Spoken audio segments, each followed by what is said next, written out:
ठीक है, तो फोर्थ पटल हमने स्टार्ट, फोर्थ और फिफ्थ हमने किया था कल, उसी की रिवाइज करना है अभी हमने।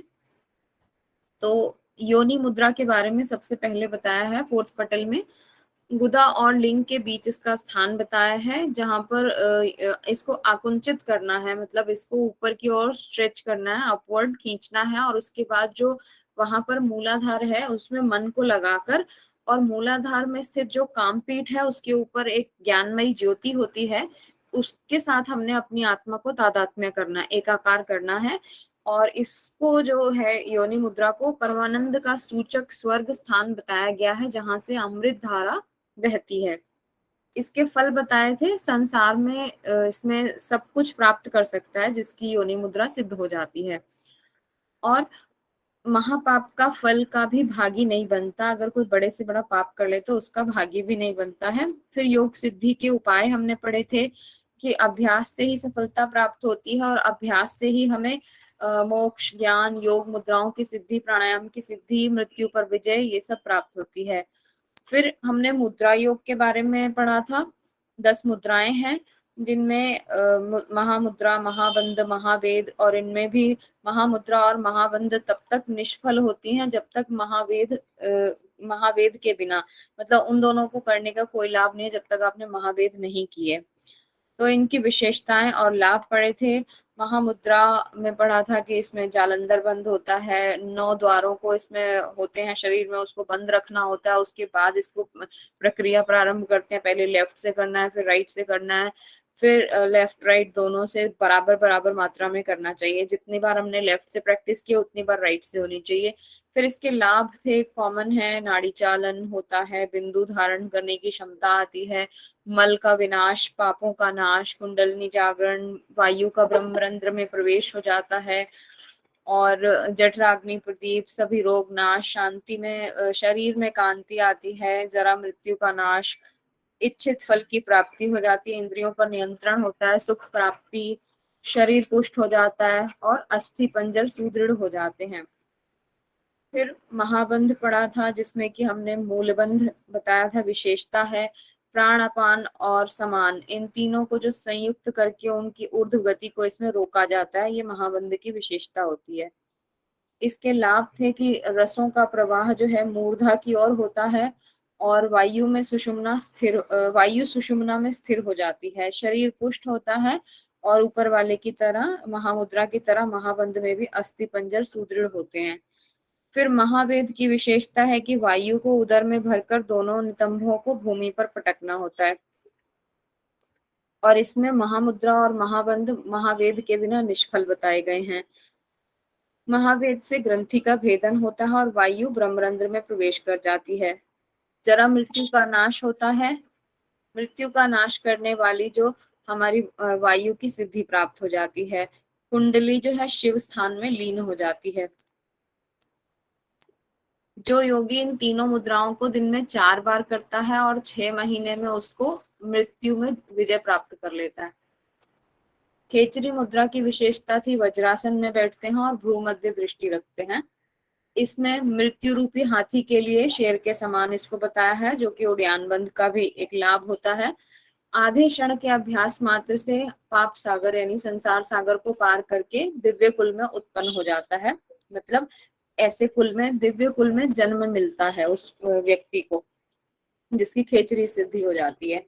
फिर ब्रह्मा के 100 जीवन काल को भी वह आधे क्षण के समान समझता है। जालंधर बंध में चंद्र स्रावित यानी जो हमारा सोम स्राव हो रहा है, उसे, उस अमृत का हमें रक्षण करना होता है। जालंधर बंध से उसका रक्षण होता है, वह उसको पान करते हैं। ठीक है। मूल बंध में अपान और प्राण की एकता होती है, जरा मृत्यु का नाश है, और इस बंध से योनि मुद्रा स्वतः अच्छी प्रकार से सिद्ध हो जाती है। मूल बंध लगाया तो योनि मुद्रा भी अपने आप हो जाएगी। विपरीत करनी करने पर 3 घंटे तक अभ्यास करने पर योगी मृत्यु पर विजय प्राप्त कर लेता है। तो मृत्यु पर विजय प्राप्त करने वाला अभी हमने एक और पढ़ा था, महाबंध, महावेद और महामुद्रा, इन तीनों को जो दिन में 4 बार 6 महीने तक करता है वो भी मृत्यु को जीत लेता है। और यहाँ पर भी अभी विपरीत करनी में भी बोला है, 3 घंटे अभ्यास करने पर योगी मृत्यु पर विजय प्राप्त कर लेता है। ठीक है। मूलबंध में भी जरा मृत्यु का नाश बोला है। मृत्यु का नाश लगभग लगभग सभी में है। अच्छा, उद्यान बंद हो गया, समस्त दुखों का नाश, मृत्यु रूपी हाथी के लिए शेर के समान। दिन में 4 बार करने पर नाभि चक्र शुद्ध हो जाता है, जिससे मरुत सिद्धि हो जाती है। फिर अगर 6 महीने कर लेते हैं तो मृत्यु पर विजय प्राप्त हो जाती है। तो विपरीत करने के लिए भी था, 3 घंटे करने पर मृत्यु पर विजय प्राप्त, उद्यान बंद में 6 मास तक करने पर मृत्यु पर विजय प्राप्त होती है। जठराग्नि प्रदीप्त होती है, रस में वृद्धि होती है। वज्रोली में 2 भेद थे, सहजोली अमरोली, और दोनों को, इन तीनों को, वज्रोली को मतलब और उसके दोनों भागों को गुप्त रखने के लिए बोला जाता है। ठीक है। शिव बिंदु यानी शक्ति, शिव और शक्ति इन दोनों के संयोग से योगी का शरीर दिव्य हो जाता है। शक्ति चालन, इसमें मुक्तासन यानी सिद्धासन के साथ इसका अभ्यास हमें करना चाहिए। इसमें सभी रोग नष्ट हो जाते हैं, आयु बढ़ती है और अणिमा आदि सिद्धियों की प्राप्ति होती है। ठीक है, यहाँ पर ये इंपॉर्टेंट है, अणिमा आदि सिद्धियों वाला पॉइंट शक्ति चालन में बोला गया है।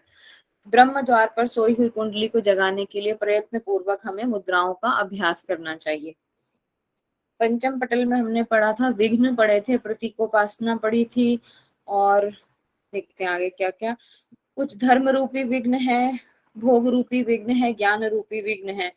इनमें कॉमन सेंस वाले हैं, सभी समझने वाले। भोग रूपी सांसारिक भोग में हम लिप्त होने पर जैसे जैसे चीजों से जुड़ाव होता है हमारा, उनसे मतलब वो बाधा बताई गई है। स्त्री का संग, शैया, आसन, वस्त्र, धन, तांबूल, सवारी, भक्षण, राजकीय ऐश्वर्य, सोना, चांदी, तांबा, रत्न, सुगंधित द्रव्य, गौ, वेद शास्त्रों में पांडित्य होना, नृत्य, संगीत, आभूषण, बांसुरी, वीणा वादन, पत्नी, संतान इत्यादि, ये सब सांसारिक विषय हैं, ये विघ्न बताए गए हैं, भोग रूपी विघ्न। अब धर्म के रास्ते में क्या क्या विघ्न आते हैं? स्नान, हवन, पूजा विधि, व्रत, उपवास, मौन का अवलंबन करना, इंद्रियों पर नियंत्रण, मतलब ये सब जबरदस्ती हमें नहीं थोपना है। अगर स्वतः हो जाते हैं तो ठीक है, अगर ये बाधक बनने लगे तो इन पर हमें बहुत ज्यादा, ठीक है, अच्छी बात होती है मॉर्निंग में स्नान करना, इंद्रियों पर नियंत्रण करना, ये सब। लेकिन यदि धर्म के मार्ग में अगर कोई भक्ति में इतना ज्यादा लीन है, सुबह उठते ही उसका ध्यान लग जाता है भगवान में, तो उसके लिए अगर ये कहा जाए कि नहीं नहीं पहले तुम स्नान करो उसके बाद ध्यान करो, उसके लिए ये इम्पोर्टेंट नहीं है। तो ऐसे लोग प्रचलित बातों पर इतना ज्यादा उसको एम्फेसाइज नहीं करना चाहिए, उसको अपनी आध्यात्मिक ग्रोथ को देखनी चाहिए। तो मंत्र, दान, प्रसिद्धि, कुआं, तालाब इत्यादि का निर्माण, चंद्रायण व्रत, तीर्थ यात्रा, ये सब धर्म के मार्ग में आने वाले या धर्म रूपी विघ्न है। ज्ञान रूपी विघ्न, जैसे कि समाज में प्रचलित कुछ कथन होते हैं, उनके पीछे एकदम अड़ के नहीं रह जाना चाहिए कि नहीं इनको मानना ही मानना है, बल्कि उससे उसकी साधक की ग्रोथ होने की जगह वो नीचे की ओर ही जाएगा। जैसे कि प्रचलित है, गौमुखादि आसन करने के बाद जो है धौती प्रक्षालन करने से नाड़ियों के प्रवाह का ज्ञान और प्रत्याहार के द्वारा इंद्रियों का निग्रह होता है। तो ये सब प्रचलित बातों को उसको मानने की जरूरत नहीं है। साधु संतों की संगत करनी चाहिए, दुर्जनों से बचना चाहिए। 9 धातु के रस और सौंठ काट कर उसका चूर्ण सेवन करने से तुरंत समाधि प्राप्त हो जाएगी। तो फिर सब कोई ऐसे ही समाधि प्राप्त कर लेगा चूर्ण लगा के, फिर क्यों कोई ध्यान करेगा? तो इस तरह से ये विघ्न बताया गया, ये भोजन रूपी विघ्न है। 4 प्रकार का योग बताया है इसमें, क्रम इसका कुछ अलग मैम है। हाँ, मैम ये तुरंत समाधि प्राप्त हो जाएगी, समझ नहीं आया। ऐसा लोक प्रचलित है, ऐसा कथन है, तो ये कोई सत्य बात नहीं है कि ऐसा सबके साथ ही हो। किसी को हुआ होगा तो ये लोक प्रचलित हो गया, लेकिन ऐसा नहीं करना चाहिए।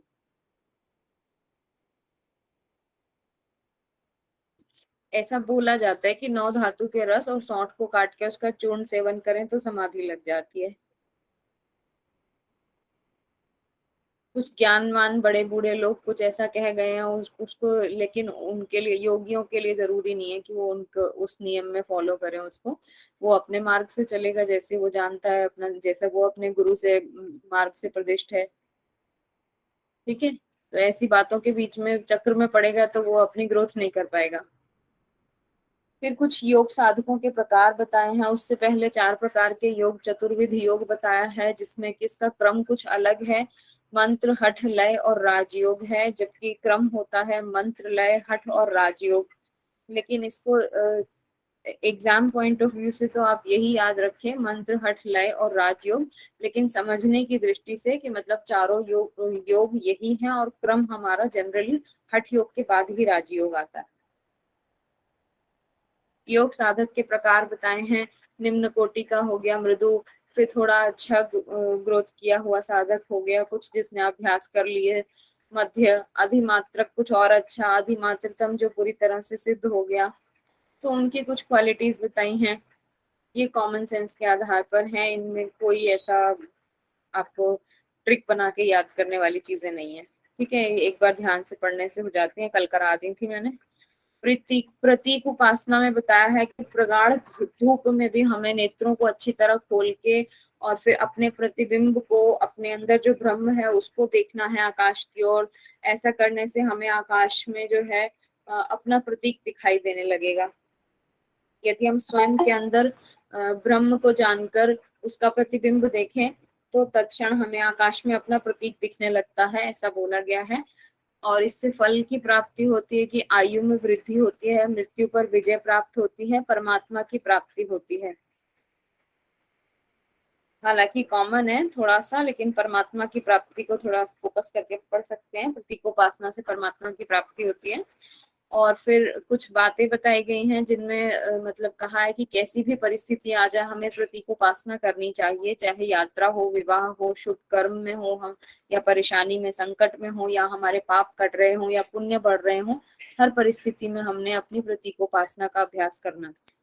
नाद के बारे में था कि दोनों, ये षण्मुखी मुद्रा की एक टेक्निक दी गई है, वैसा करने से षण्मुखी मुद्रा को लगा के उसके बाद वायु को अच्छी प्रकार से नियंत्रित करके योगी ज्योति स्वरूप आत्मा का साक्षात्कार करता है। तो ऐसा अभ्यास करने से उसको क्रमिक नाद की उत्पत्ति होती है। जो क्रम से अलग अलग नाद सुनाई पड़ते हैं वो कौन से हैं? भ्रमर, वेणु, वीणा, घंटा नाद और मेघ गर्जना।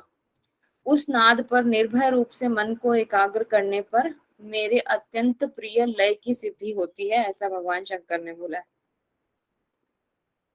श्रेष्ठता कथन, आसन में श्रेष्ठ है सिद्धासन, बल में श्रेष्ठ है कुंभक, मुद्राओं में श्रेष्ठ है खेचरी और लय में श्रेष्ठ है आपका नाद। फिर योग की विधियां, ये बहुत कॉमन है, मैंने कहा था इनको छोड़ देते हैं, इम्पोर्टेंट तो नहीं है खास, सिंगल रीडिंग के साथ आप कर लीजिएगा, इस पर बार बार फोकस करने वाली बात नहीं है। जन संपर्क का त्याग करके यदि पद्मासन में स्थित होकर हम ईड़ा पिंगला का ज्ञान प्राप्त कर उंगली से उसका निरोध करें तो क्या क्या लाभ होंगे? बार बार पढ़े हुए कॉमन लाभ हैं। निराकार आत्मा का साक्षात्कार, वायु सिद्धि, पाप समूह नष्ट हो जाते हैं, वायु सुषुम्ना में प्रविष्ट हो जाती है, अणिमा आदि सिद्धियों की प्राप्ति, देवताओं द्वारा पूजित। इसको मैं छोड़ दे रही हूँ, ये बिल्कुल भी मेरी तरफ से ये खास इम्पोर्टेंट नहीं है। मुझे भी एग्जाम देना और मैं भी समझ रही हूँ इस चीज को कि क्या इम्पोर्टेंट है क्या नहीं है, तो इसलिए आपको बता रही हूँ। एक सिंगल रीडिंग ये काफी है, कल करा दिया था। 4 प्रकार के अन्न से उत्पन्न रस की स्थिति, मतलब 4 प्रकार के अन्न कौन से होते हैं? चर्व्य, पेय, लेह्य और चौष्य। चर्व्य चबाने वाले, पेय पीने वाले, लेह्य लेही की तरह जैसे हलवा वगैरह, और चौष्य चूसने वाला आम जैसे। तो रस बताए हैं 3, उनमें सारभूत भाग, रस का दूसरा भाग और तीसरा भाग। जो पहला भाग है सारभूत, उससे लिंग शरीर यानी कारण शरीर का पोषण होता है आपका, मतलब आपका अन्नमय कोश पुष्ट होता है। रस वाला दूसरा भाग जिसमें 7 धातुओं से निर्मित शरीर का पोषण होता है। धातुओं से निर्मित शरीर का पोषण हो रहा है मतलब आपका यहाँ पर आ गया अन्नमय प्राणमय शरीर आ गया, क्योंकि इसमें नाड़ी की भी बात की है। यहाँ फर्स्ट लाइन में बोला है प्रथम 2 रस को नाड़ी भी कहा है, जो कि पैर से लेकर मस्तक पर्यंत वायु का पोषण कर रही है। तो वायु का पोषण कर रही है तो प्राणमय कोश आ गया। और फिर नाड़ियों द्वारा वायु का संचार होने पर अन्न रस इस शरीर में समभाव से प्रवर्तित होता है।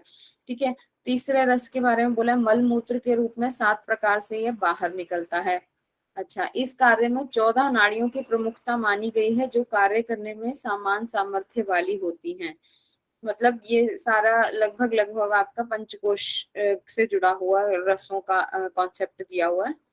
डायरेक्टली नहीं बोला हुआ है, लेकिन हम समझ के आधार पर कह सकते हैं कि यहाँ पर जैसे 7 धातुओं से निर्मित शरीर का पोषण है तो आपका अन्नमय हो गया, और लिंग है ये कारण शरीर तो आपका ये सारभूत, एक मिनट, कारण शरीर या आपका आनंदमय कोश हो गया। सेकंड वाला आपका अन्नमय और प्राणमय हो गया, और इसके बाद हाँ ये दोनों यही रहेगा, दूसरा और तीसरा अन्नमय और प्राणमय कोश ही रहेगा।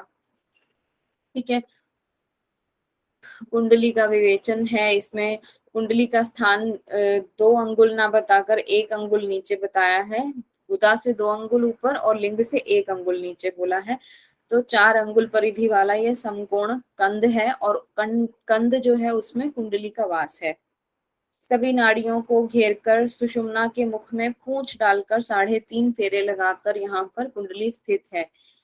ध्यान रखिएगा, 3.5 फेरे लगाकर, और यहाँ पर मुख में मुख डालकर नहीं है, पूंछ डालकर बोला है। और इससे सत्व रजस तमस गुणों को जन्म देने वाली कहा गया है कुंडली को। उस कुंडली के अंतर्गत बंधक पुष्प के समान लाल रंग वाला काम बीज विद्यमान है। अब यहाँ एक कॉन्सेप्ट है, त्रिपुर भैरवी देवी किसे कहा जाता है, तो कुंडलिनी, सुषुम्ना और काम बीज, इन तीनों को मिलाकर त्रिपुर भैरवी कहा जाता है। फिर षट चक्रों का उल्लेख किया था, इसके नाम याद कराने का प्रयास किया था। इसमें आधार, स्वाधिष्ठान, मणिपुर, अनाहत। अनाहत में एक विशेषता थी कि इस चक्र पर हमारा तेज होता है, तो तेज को बाण लिंग कहा जाता है। फिर विशुद्धि चक्र और आज्ञा चक्र। ठीक है, इनके दल हैं 4, 6, 10, 12, 16, 2। बाकी जगहों पर भी सेम रहते हैं ये दल संख्या। देव और देवी हमने याद किए थे कि द्विरंड बाल और रुद्र, जैसे हमने एक याद किया था कि 2 बाल हैं रुद्र के, द्वि से 2 और बाल हैं तो बाल और रुद्र, द्विबाल द्विरंड बाल रुद्र, और पिनाकी, छागलांड और महाकाल। तो पिनाकी मतलब शिव और छागल बकरा होता है, तो शिव का बकरा महाकाल को प्राप्त हो गया, ऐसे करके ये 6 नाम याद कर लेंगे। और देवियां डाकिनी, राकिनी, लाकिनी, काकिनी, शाकिनी और हाकिनी। डर, डर हमने शब्द बनाया था डाकिनी राकिनी के लिए डर, और लाकिनी काकिनी के लिए लक, और शह बनाया था शाकिनी हाकिनी के लिए। तो एक स्टोरी टाइप से बना के कि डर में हमारा लक लग गया और हमें शह मिल गई किसी की। ठीक है, इस तरह से। और इसके वर्ण बताए थे, पहला आपका स्वर्ण आभा वाला है, स्वाधिष्ठान आपका लाल वर्ण का है, मणिपुर फिर से स्वर्ण रंग का है, अनाहत जो है अतिरक्त है और ज्यादा गाढ़ा लाल है, और विशुद्धि आपका फिर से स्वर्ण कलर का है, आज्ञा श्वेत कलर का है। ठीक है, और स्थान, स्थान सभी जानते हैं, आधार गुदा मूल में होता है, स्वादिष्ठान लिंग मूल में, मणिपुर नाभि में, अनाहत हृदय में, विशुद्धि कंठ में, और आज्ञा भ्रू मध्य में होता है। लाभ है इसके, आधार वाला चक्र जो है भेदन करने पर क्या होता है, भूमि त्याग, भूमि त्याग की स्थिति आ जाती है, जठराग्नि प्रदीप्त होती है, आरोग्यता, पटुता, सर्वज्ञता, मुख पर सरस्वती विराजमान होती है, और अश्रुत बिना सुने हुए शास्त्रों का भी स्वयं ज्ञान हो जाता है। इसके जप मात्र से इसमें मंत्र सिद्धि हो जाती है, मतलब इस चक्र का भेदन करने के बाद यदि कोई जप मंत्रों का जप करता है तो उसकी मंत्र सिद्धि हो जाती है, सारे पाप नष्ट हो जाते हैं, कामनाओं की प्राप्ति हो जाती है और परमात्मा का दर्शन हो जाता है। स्वाधिष्ठान चक्र में भी है कि अश्रुत शास्त्रों का ज्ञान हो जाता है, आरोग्यता हो जाती है, मृत्यु का नाश है, अणिमा आदि सिद्धियों की प्राप्ति है, जो कि शक्ति चालन में भी बताई थी। सुषुम्ना में वायु का संचार है, शरीर के अंतर्गत रस की वृद्धि होती है, ये रस की वृद्धि हमने उड़ियान बंद में भी पढ़ी थी। और सहस्त्रार श्रावित रस की भी वृद्धि हो जाती है, मतलब सहस्त्रार जो हमारा रस का स्राव हो रहा है वो भी बढ़ जाता है स्वादिष्ठान चक्र में। ओके, और मणिपुर में था पाताल की सिद्धि होती है, ये पाताल सिद्धि आप इसमें भी कोई उपनिषद है उसमें भी मणिपुर चक्र को पाताल से जोड़ा गया है, या पता नहीं, शायद सिद्धांत पत्ति में आगे आएगा, मैं बताऊंगी। उसमें भी मणिपुर के लिए पाताल शब्द का यूज किया है। पाताल सिद्धि है, रोग मृत्यु का नाश है, और दुख सभी इच्छाएं पूरी हो जाती हैं, पर काया में प्रवेश करने की सिद्धि आती है, स्वर्ण निर्माण की शक्ति प्राप्त हो जाती है। जैसे कि हम उसमें पढ़ते हैं ना, नाड़ी शुद्धि का या हठ सिद्धि के लक्षणों में कहीं पर था कि अपने मल मूत्र से भी स्वर्ण उत्पन्न करने की शक्ति आ जाती है। उसी तरह से यहाँ मणिपुर में भी दिया है। अनाहत में, अच्छा, फिर सिद्धों के दर्शन हो जाते हैं, चमत्कारिक औषधियों का ज्ञान प्राप्त हो जाता है, और छुपा हुआ धन भी मिल जाता है, निधि प्राप्त हो जाती है। मतलब अनाहत चक्र में बोला है कि इस चक्र पर तेज होता है, और तेज को बाणलिंग कहा जाता है।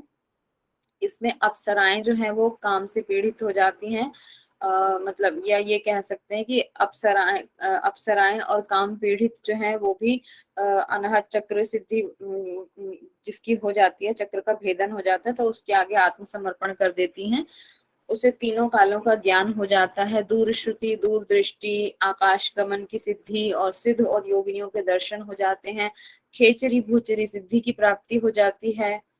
फिर विशुद्धि चक्र में है कि योगीश्वर बन जाता है वह, जिसने विशुद्धि चक्र की मतलब चक्र को जिसने भेद लिया, चारों वेद उसके प्रकाशित हो जाते हैं, उसके तीनों लोकों के समस्त जीव भय से उससे कांपते हैं, शरीर वज्र से भी अधिक कठोर हो जाता है। आज्ञा चक्र में बोला है परम सिद्धि की प्राप्ति और मुक्ति की प्राप्ति। ठीक है। ईड़ा को वर्णा और पिंगला को असी कहा जाता है, दोनों के मध्य वाराणसी स्थित है, जहां मैं विश्वनाथ के रूप में विद्यमान हूँ, ऐसा भगवान शंकर बोलते हैं। आज्ञा चक्र का वैशिष्ट्य बताया था, इसमें 3 पीठ स्थान है, बिंदु, नाद और शक्ति। ठीक है, बिंदु, नाद और शक्ति इसके फल थे। प्रथम 5 चक्रों पर ध्यान लगाने से आपको ऐसे लाभ प्राप्त होंगे कि मतलब आज्ञा चक्र का ध्यान करने से प्रथम 5 के जो लाभ अपने आप प्राप्त हो जाएंगे, सभी पाप नष्ट हो जाते हैं, यक्ष राक्षस गंधर्व अप्सराएं सब जो हैं उसकी सेवा करने लगते हैं। आज्ञा चक्र पर ध्यान करते हुए मृत्यु होने पर यदि मृत्यु हो जाए तो हम परमात्मा में लीन हो जाते हैं, और राजयोग के अधिकारी बनकर मुक्ति प्राप्त करते हैं। सुषुम्ना के मध्य में चित्रा नाड़ी है, चित्रा नाड़ी हम पहले भी पढ़ चुके हैं। उसी में ब्रह्मरंध्र की कल्पना करनी चाहिए, और इस नाड़ी के स्मरण मात्र से ब्रह्म ज्ञान की उत्पत्ति हो जाती है, पापों का नाश होता है और मुक्ति हो जाती है। त्रिवेणी संगम बताया था, ईड़ा पिंगला यमुना इन तीनों को मिलाकर संगम जो होता है उसको त्रिवेणी कहते हैं, और इस पर ध्यान करने से परम गति की प्राप्ति होती है। ठीक है, परम गति की प्राप्ति आपकी आज्ञा चक्र में भी है और त्रिवेणी संगम में भी है। त्रिवेणी संगम पर ध्यान करने से पितरों को तारकर परम गति को प्राप्त होता है साधक, और मानसिक रूप से संगम का ध्यान करें तो सभी कर्मों का अनुष्ठान करने पर हमें अक्षय फल प्राप्त होता है, ऐसा फल जो कभी नष्ट नहीं होगा, ऐसा त्रिवेणी पर संगम करने से हमें फल प्राप्त होगा। अपवित्र साधक भी संगम में स्नान करने पर पवित्र हो जाता है। अपवित्र मतलब जिसने पाप किए हो, मैला हो जिसका मन, वह भी यदि त्रिवेणी संगम में स्नान करे। त्रिवेणी संगम में स्नान करने का मतलब ये नहीं है कि आप गंगा जमुना सरस्वती में जाकर के डुबकी लगा रहे हैं, मतलब ध्यान की बात कर रहे हैं। ईड़ा पिंगला सुषुम्ना का जो संगम होता है उसमें ध्यान करने की बात कर रहे हैं। ठीक है, शिर के कपाल विवर में 16 कलाओं से युक्त निरंजन परमात्मा है। ये हमने पढ़ा भी था कि सिर के कपाल विवर में और 16 कलाओं से युक्त क्या था, चंद्रमा। कहाँ पे था, मेरु मूल के शिखर में। अब यहाँ पर शिर के कपाल विवर में 16 कलाओं से युक्त निरंजन परमात्मा का ध्यान करना, ऐसा बोला है, जिसका लाभ क्या है कि 3 दिन अभ्यास करें तो परम तत्व का दर्शन हो जाएगा, और ऐसे दर्शन मात्र से सारे पाप नष्ट हो जाएंगे, भावी विषयों का ज्ञान हो जाएगा, चित्त की शुद्धि हो जाएगी, 5 प्रकार के महापाप नष्ट हो जाएंगे। वो 5 प्रकार के पाप बताए नहीं है यहाँ पर।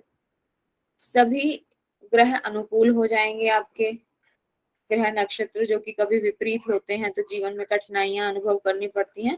तो लेकिन इस प्रकार की त्रिवेणी संगम पर ध्यान कर लेने से, या कपाल विवर वाला चल रहा है कॉन्सेप्ट, उसमें 16 कलाओं से युक्त निरंजन परमात्मा पे ध्यान कर लेने से सभी ग्रह और नक्षत्र आपके अनुकूल हो जाएंगे, उपद्रव नष्ट हो जाएंगे, बाधाएं शांत हो जाएंगी और युद्ध में आपको विजय प्राप्त हो जाती है। फिर सहस्त्रार कमल की बात कर रहे हैं। ये 7 चक्रों से अलग एक कमल सहस्त्रार है, 6 चक्रों से अलग 7वां चक्र है। तालु के ऊपर ब्रह्मांड रूपी देह से परे सहस्त्रार कमल विद्यमान है। इसका स्थान बताया कि सहस्त्रार चक्र कहाँ है। तालु के ऊपर ब्रह्मांड रूपी देह से परे सहस्त्रार कमल विद्यमान है। इसे ही कैलाश कहा जाता है, जहां पर अकुल अविनाशी महेश निवास करते हैं। भगवान शंकर का स्थान बता दिया। और फिर इसके ज्ञान मात्र से ही दोबारा पुनर्जन्म हमारा नहीं होता, मतलब मुक्ति मिल जाती है, मोक्ष मिल जाता है। आदि और व्याधि नष्ट हो जाती हैं, चिरकाल तक वह जीवित रहता है। जगत की विस्मृति हो जाती है, ब्रह्म में लीन हो जाता है मतलब, और विचित्र सामर्थ्य की उसको प्राप्ति आ जाती है। फिर राजाधिराज योग का कॉन्सेप्ट है इसमें, और कहीं पर नहीं है, जो कि ये आपका वेदांत दर्शन का ही पार्ट है। जंतु से रहित स्थान पर हमें गुरु का पूजन करने को बोला है और स्वास्तिक आसन लगा के करना है। वेदांत की युक्तियों से परमात्मा को जानकर मन को निरालंब करके ध्यान करना है। मतलब वेदांत में जैसा बताया गया है उसके अकॉर्डिंग, वैसी टेक्निक जो बताई गई है उसके अकॉर्डिंग परमात्मा को जानकर हमें मन को स्थिर करके ध्यान करना है। राजाधिराज योग के लाभ बताए हैं कि अहम भाव नष्ट हो जाता है, अहंकार नहीं रहता, इच्छाओं से रहित हो जाता है, उसकी कोई इच्छाएं नहीं रहती हैं, और जगत विलीन होकर मोक्ष की प्राप्ति हो जाती है, मतलब जगत को भूल जाता है वह, मोक्ष की प्राप्ति हो जाती है। हठ योग के बिना राजयोग, राजयोग के बिना हठ योग संभव नहीं है। अतः निष्पत्ति अवस्था तक हमें क्या करना है, हठ योग और राजयोग दोनों का प्रयास करना है, दोनों का अभ्यास करना है। अभ्यास के परिपक्व होने तक हमें मिताहार की शरण लेनी जरूरी है, अन्यथा साधना करने में सफलता नहीं मिलेगी। वार्तालाप और जनसंग का त्याग किए बिना मुक्ति संभव नहीं होती है, मतलब जो बाधक तत्व हैं उनको त्यागना जरूरी है। 3 चक्र और बताए, चक्र बताए हैं पहले ही जो बताए थे, लेकिन उनका यहाँ पर बीज बता दिए हैं कौन से हैं। मूलाधार चक्र का बीज वाग्भव है, हृदय चक्र का बीज काम है, और आज्ञा चक्र का बीज शक्ति है। ठीक है, एक छोटा सा कॉन्सेप्ट और है मंत्र योग का, लेकिन काफी इंपॉर्टेंट है। मंत्र योग के बारे में कुछ मंत्रों की संख्या दी है और उनके फल दिए हैं कि इतने जप करने से आपको कौन से फल की प्राप्ति होगी। तो करना कैसे है, गुरु को प्रसन्न करके हमें उत्तम मंत्र का अभ्यास करना है, और उससे हमारा मंद भाग्य भी व्यक्ति जो होगा उसको भी अनेकों सिद्धियां प्राप्त हो जाएंगी। जो बिल्कुल ही जिसका भाग्य उदित नहीं है, ऐसे व्यक्ति को भी अगर जप कर ले इतनी संख्या में तो उसको फल मिल जाता है। तो 1 लाख जप करते हैं तो काम पीड़ित स्त्रियां भी शुद्ध होकर योगी के आगे समर्पण कर देती हैं। 2 लाख करते हैं तो देवता अपना मूल स्थान छोड़कर वश में हो जाते हैं साधक के, जो मतलब जप कर रहा होता है उसके वश में। 3 लाख करने पर मंडल सहित सभी राज्य वश में आ जाते हैं, मतलब राजा वगैरह राजा, बहुत सारे राजाओं को मिला के मंडल बनता है, तो मंडल सहित सारे राज्य ही वश में आ जाते हैं। यदि 6 लाख जप कर ले तो नौकर चाकर मतलब भृत्य सेना वाहनों से युक्त होकर वह पृथ्वीपति हो जाता है। 12 लाख मंत्रों से यक्ष राक्षस नाग वश में हो जाते हैं। 15 लाख मंत्रों के जप से सिद्ध गण विद्याधर गंधर्व सहित अप्सराएं और सभी गण वश में हो जाते हैं आपके। 18 लाख यदि आप मंत्र सिद्ध कर लें तो भूमि का त्याग और दिव्य शरीर का धारण हम कर सकते हैं, और हमें पृथ्वी के छिद्र भी दिखाई देने लगते हैं। 28 लाख मंत्रों से विद्याधरों के भी स्वामी बन जाते हैं। अभी तक तो ये था कि विद्याधर 15 लाख करने से विद्याधर जो है हमारे वश में आ रहे थे, लेकिन अब 28 लाख करने से विद्याधरों के स्वामी बन जाएंगे, अति मेधावी और कामरूप हो जाएंगे और महाबलशाली बन जाएंगे। 30 लाख मंत्रों के जप से ब्रह्मा विष्णु महेश के समान आप बन जाएंगे, और 60 लाख यदि कर लिए तो रुद्र के समान। तो ब्रह्मा विष्णु बने 30 लाख से, और 60 कर लिए तो रुद्र यानी शिव के समान हो गए। फिर 80 लाख कर लिए तो अमरता मिल जाएगी, और 1 करोड़ कर लिए तो परम पद में लीन हो जाएंगे।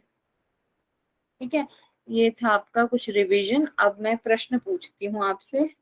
प्रेरणा जी वो स्लाइड शेयर कर दीजिए, प्रश्न वाली भी। ठीक है, मैं भी ओपन कर लेती हूँ यहाँ। मैम ओमकार का जप करना है 1 लाख 2 लाख। लिखा है उत्तम मंत्र। उत्तम मंत्र मतलब आपके गुरु बताएंगे आपको कि गुरु को प्रसन्न करके किसी उत्तम मंत्र के अभ्यास से आपको ये मंदभागी व्यक्ति भी ऐसी सिद्धियां प्राप्त कर लेता है। ऐसा नहीं है, मंत्र में यहाँ पर उत्तम मंत्र बोला है, ओम का नहीं बोला है, कंफ्यूज नहीं होइएगा। Okay okay ma'am. ठीक है, प्रश्न देख लेते हैं। शिव संहिता किसमें किसके उपदेशों का संकलन है, बताइए। ऑप्शन पढ़ते जाइए, आप लोग खुद पढ़ लीजिए ऑप्शंस। हाँ, शिव के उपदेशों का संकलन है। जी मैम। शिव संहिता किसको दिए गए उपदेशों का संकलन है? पार्वती। पार्वती। ठीक है, शिव संहिता में कुल कितने पटल हैं? 5। 5 थोड़ा जूम कर दीजिए प्रेरणा जी। अच्छा, एक क्वेश्चन मिस हो गया क्या? नहीं, ठीक है। शिव संहिता में निम्न पटल, किस पटल को लय प्रकरण कहा है? प्रथम पटल। प्रथम और ईड़ा पिंगला नाड़ियों का वर्णन किस में है? द्वितीय हाँ, ठीक है। कुंडलनी शक्ति का वर्णन शिव संहिता के कौन से पटल में है? अभी अभी पढ़ा हमने कुंडलनी शक्ति। चतुर्थ में। चतुर्थ में हम्म,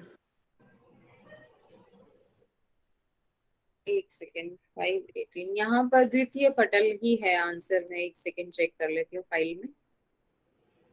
द्वितीय पटल,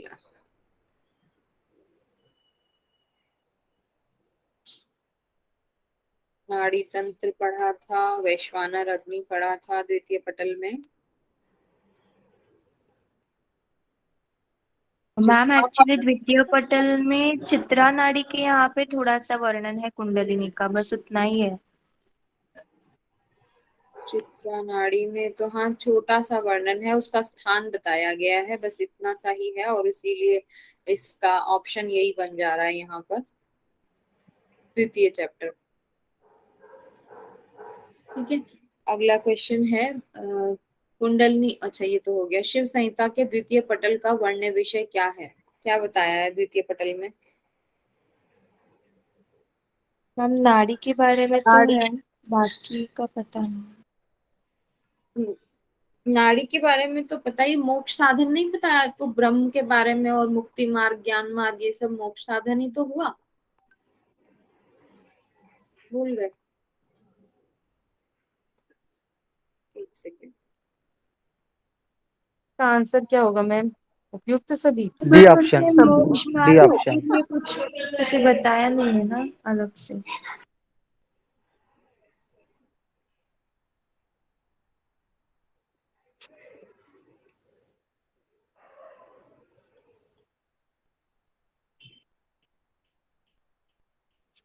तो इसमें नाड़ी वर्णन ही ज्यादा है, वैश्वानर अग्नि है, उसका फल है।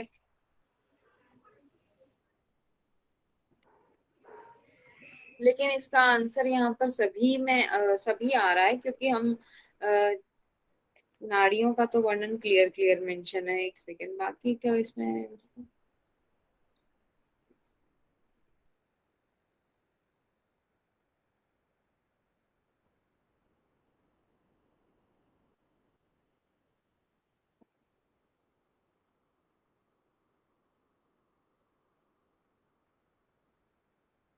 नहीं मुझे भी नहीं इसमें इसका आंसर ये दिखाई पड़ रहा है कहीं पर भी।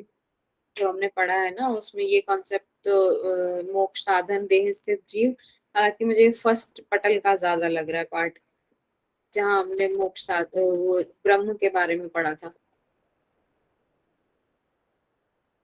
ठीक है, मैं इसको मैम ये भी है, बुक के इंडेक्स में दिया हुआ है, देह देह स्थित जीव, और जो वो बुक है ना उसके इंडेक्स में दिया हुआ है, सेकंड तभी पटल में ही। इसलिए, हाँ इसीलिए कंफ्यूजन हो रहा है। ठीक है, मैं इंडेक्स वाला पेज भी जो है ना इसके साथ आपको वो भी अटैच कर दूंगी, उसको पढ़ के ये वाला आंसर भी हो जाएगा। वैश्वानर अग्नि का कौन से पटल में है कॉन्सेप्ट? द्वितीय। हाँ, द्वितीय पटल। और तृतीय पटल में क्या है? प्राण है, योग वर्जित विषय है, प्राणायाम के लाभ है, क्या है?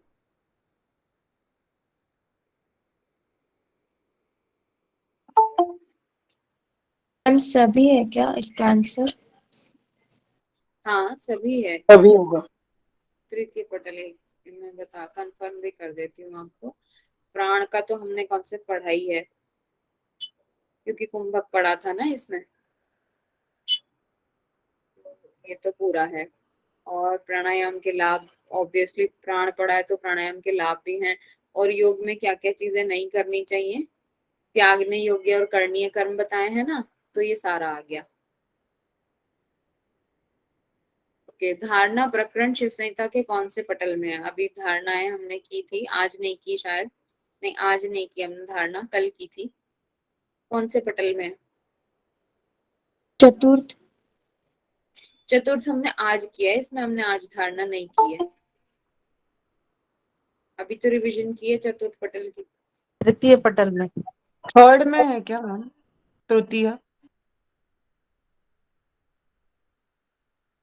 मैं आपसे पूछ रही हूँ और आप मुझसे पूछ रहे हैं।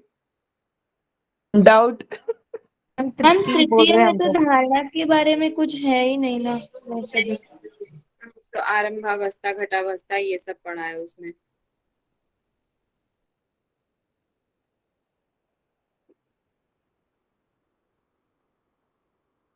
एक सेकेंड,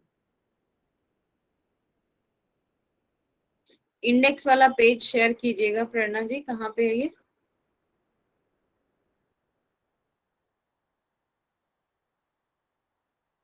मैम ये जो ग्रुप में बुक है ना उसमें है इंडेक्स, तो भेज, वो ग्रुप में ही भेज दूं?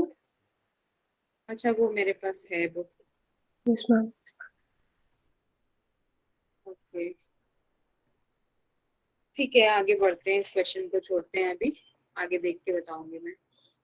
वायु साधना का वर्णन कहाँ पे है? वायु साधना मैंने बताया था, किस कॉन्सेप्ट में बताया था, थोड़ा सा याद करके बताइए।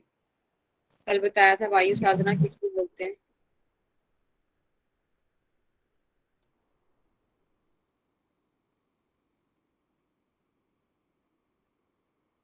प्राणायाम को बोलते हैं वायु साधना, भूल गए? तृतीय में, हाँ, थर्ड में। तृतीय में है। वायु साधना का हो गया। शिव संहिता में कौन से आसनों का वर्णन है? 4 आसन थे, आप देख के बताइए, मैंने कल बताए थे कौन कौन से 4 आसन है। मैम ये सभी होंगे, सभी है सभी। मैम। मुद्राओं का वर्णन कहाँ पे है? आज ही पढ़ा। चतुर्थ पटल। हाँ, कितनी मुद्राएं हैं? 10। 10 मुद्रा। हम्म, बंध कौन कौन से हैं इसमें? मैम 4। स्लाइड।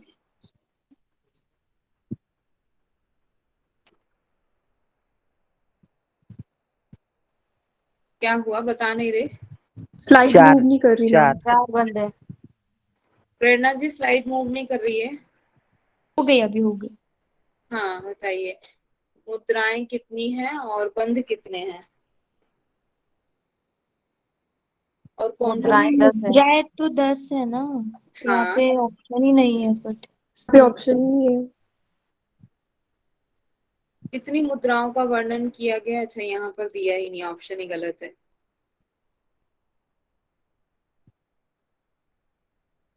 कितने बंध हैं? 4। कौन कौन से? मूल बंद, उद्यान बंद, जालंधर बंद और महाबंद। अच्छा, तो मैम उसमें से बंद हटाकर सिर्फ जो मुद्राओं का वर्णन है उसके बारे में पूछा है शायद यहाँ पे। तो वो तो फिर 6 रह जाएंगी ना। यस जी मैम 6 days में। ऐसा नहीं होता है, मुद्राओं में ही आते हैं, बंद उसी में काउंट होते हैं। शिव संहिता के अनुसार योग कितने प्रकार का है? चतुर्विध योग बताया था आपको मैंने, ठीक है, 4 प्रकार का। जी मैम। मृदु साधक के लक्षण इसमें से किस पटल में है? आज ही पढ़े हैं। 5वें। सही बोल रहे हैं? मैम स्लाइड ही स्लाइड नहीं मूव कर रही फिर से। प्रेरणा जी बिजी हैं क्या आप?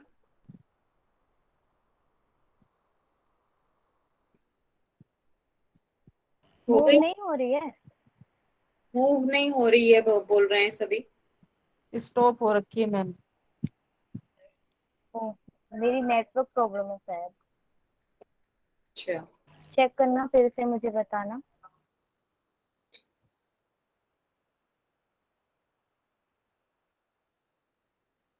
अभी हो गई? जी मैम। जी मैम। ठीक है। शरीर में चक्रों की संख्या कितनी है? 6 चक्र। है। फिर मैंने एक और बताया था ना, सहस्त्रार भी है जो बाद में दिया हुआ लिस्ट से बाहर। मैम पर यस बताया मैम। तो सही है ना इसमें। लिस्ट में नहीं है पर उससे बाहर दिया हुआ है एक 7वां चक्र तो सहस्त्रार। ऑप्शन में तो हमें 6 ही करना पड़ेगा ना।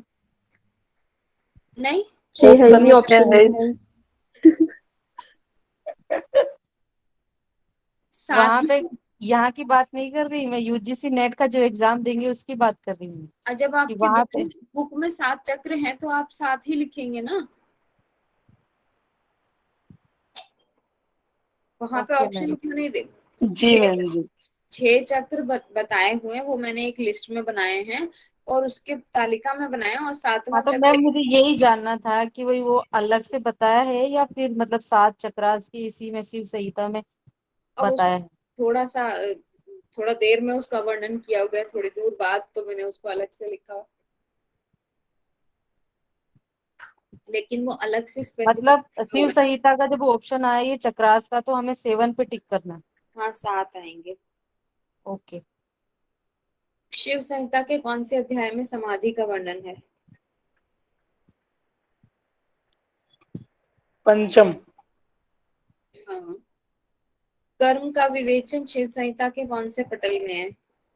प्रथम। कौन से कर्म करने चाहिए, कौन से त्यागने चाहिए, ये सब है ना। प्रथम। हाँ। अच्छा, कौन सा क्वेश्चन नंबर हो गया मेरा? 535। आत्मा निम्न से अवच्छिन्न नहीं है। शिव संहिता के अनुसार आत्मा किस चीज से अवच्छिन्न नहीं है? इसमें ऑप्शन बी आएगा। यस मैम सभी। सभी। सभी। सभी आएगा। देश काल जी। से बाधित नहीं होती, स्वस्वरूप होती है। ठीक है। शिव संहिता के अनुसार आत्मा क्या है? उसके पर्यायवाची भी बताए थे, मतलब उसकी सभी। विशेषताएं। सभी है। उपयुक्त सभी। सभी। नित्य सदा अविनाशी तीनों। जगत क्या है? ये सुंदर ये सब हेय। ये है ये। हे हे हे हे दुख रूपी है ना जगत, यही है। ठीक है। चराचर जगत किससे उत्पन्न हुआ है? जड़ से। चैतन्य से। चैतन्य से। उत्पत्ति कैसे हो जाएगी जड़ से? जी मैम शिव संहिता के अनुसार शरीर में नाड़ियां कितनी हैं? 3.5 लाख। 3.5 लाख। 3 लाख। 3.5 लाख। अच्छा, योग वल्लभा नाड़ी का मैंने आपको नहीं पढ़ाया है, लेकिन यहाँ प्रश्न में आ रहा है योग मंजूषा की बुक में, तो इसको भी कर लेते हैं। योग वल्लभा नाड़ी का जिक्र आपका यहाँ पर सी ऑप्शन, सुषुम्ना नाड़ी को कहा गया योग वल्लभा नाड़ी। ठीक है, इसको मैं आपके नोट्स में डाल दूंगी। ठीक है, तो अच्छा है ना, क्वेश्चन करने से हमें एक और क्वेश्चन मिल गया एक्स्ट्रा कि ऐसे भी आएगा, योग वल्लभा पूछा जाएगा तो उसको सुषुम्ना नाड़ी बोला गया है इसमें। शिव संहिता के अनुसार मुख्य नाड़ियों की संख्या कितनी है? 10। 14। 10। अरे इधर तो है ही नहीं। 14। 14 कैसे हो जाएगी? 14 में से 10 मुख्य है ना। ओ मैम आपने 14 नाड़ियां मुख्य से बताया है द्वितीय पटल में। 14 मुख्य हैं, उनमें से भी 10 इसमें प्रमुख। ऑप्शन ही गलत है ना। 14 जब ये 14 सब ऑप्शन में है ही नहीं। मुख्य है और इनमें से 3 मुख्य बोला था। 1 मिनट, 14 में से भी 14 में से 3 बोली थी मैंने। जी मैम, और यस उसमें मैम। एक सुषुम्ना ऐसे कहा था। 541 ऑप्शन यहाँ पर 14 दिया ही नहीं है और 10 दिया हुआ, ऑप्शन ही नहीं दिया हमारे पास, तो क्वेश्चन ही गलत हो जाता है इस हिसाब से। तो ये यस मैम। वैसे 14 अगर यहाँ पे नहीं है तो फिर हम क्या करेंगे, अगर ऐसा ऊटपटांग क्वेश्चन आ गया जिसका कि हमें बाद में ग्रेस मार्क्स मिल ही जाता है, अगर कोई क्वेश्चन रॉन्ग होता है तो फिर 10 ही लगा देंगे, क्योंकि बाकी जगहों पर हमने 14 के बाद 10 पढ़ी है। मैम शिव संहिता के अनुसार योग वल्लभ का नाड़ी की सुषुम्ना को बोले क्या? हाँ ओके। मैम शायद यहाँ पे मतलब ऑप्शन ही गलत होंगे, क्योंकि श्लोक में भी बुक में वैसे ही दिया है कि 3.5 लाख ये है और उसमें से प्रमुख 14 है बोल के। हाँ, तो यहाँ पर ऑप्शन नहीं है, तो फिर अगर ऐसा टाइप का कोई क्वेश्चन एग्जाम में आ गया तो मेरी तरफ से तो मैं 10 को ही टिक करूंगी, कभी भी 5, 9 या 12 तो सुना ही जी नहीं मैम। है ना। 10 तो फिर भी कई बार सुना हुआ है बहुत जगहों पर, तो मैं तो अगर ऐसा ऑप्शन आया तो मैं 10 लगा दूंगी। अब एग्जाम में थोड़ी लड़ूंगी कि आपने 14 नहीं डाला। ठीक है, यस शिव मैम। संहिता के अनुसार ब्रह्म नाड़ी क्या है? ये भी ब्रह्म नाड़ी, हाँ ये तो मैंने पढ़ाया था आपको। चित्रा। हाँ चित्रा। बिल्कुल। ठीक है, 543 क्वेश्चन नंबर, शिव संहिता के अनुसार कुंडलिनी कितनी आवृत्ति लपेटे होती है? 3.5। 3.5। 3.5। ठीक है। शिव संहिता के अनुसार वायु संचार में दक्ष नाड़ियां कौन सी हैं? ऐसा तो मैम कुछ इसमें चित्रा ऐसा है। नहीं पढ़ा है हमने। चित्रा। ऐसा चित्रा। ऐसा कुछ नहीं पढ़ा है हमने। यहाँ पर आंसर ही भोग वहा दे रखा है, फर्स्ट ऑप्शन वाला भोग वहा।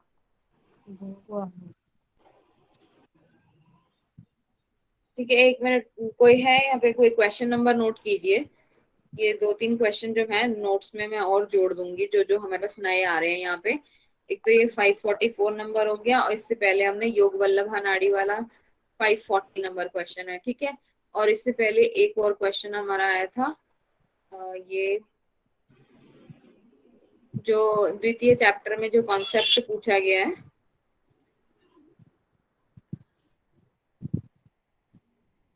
मैम ये भोग वहा प्रमुख नाड़ियों में थी। नहीं थी, इसीलिए तो बोल रही हूँ। ओके। यहाँ पर ये जो योग मंजूषा की बुक है इसमें इंपॉर्टेंट क्वेश्चंस होते हैं, तो हम इसके अकॉर्डिंग कर रहे हैं। तो यहाँ पर जो जो क्वेश्चन आ रहे हैं, हो सकता है बुक बनाने वाले ने कहीं और डीप में कहीं पढ़ा हो, क्वेश्चन बनाने वाले ने, यस मैम। तो हम उसको भी कवर कर लेंगे, छोड़ेंगे नहीं क्वेश्चन। ठीक है, शिव संहिता में वर्णित है क्या? 7 चक्र, 5? सभी। हाँ ठीक है। अच्छा, कौन सा युग्म सही नहीं है? आपको प्राण और उनके स्थान बताए थे।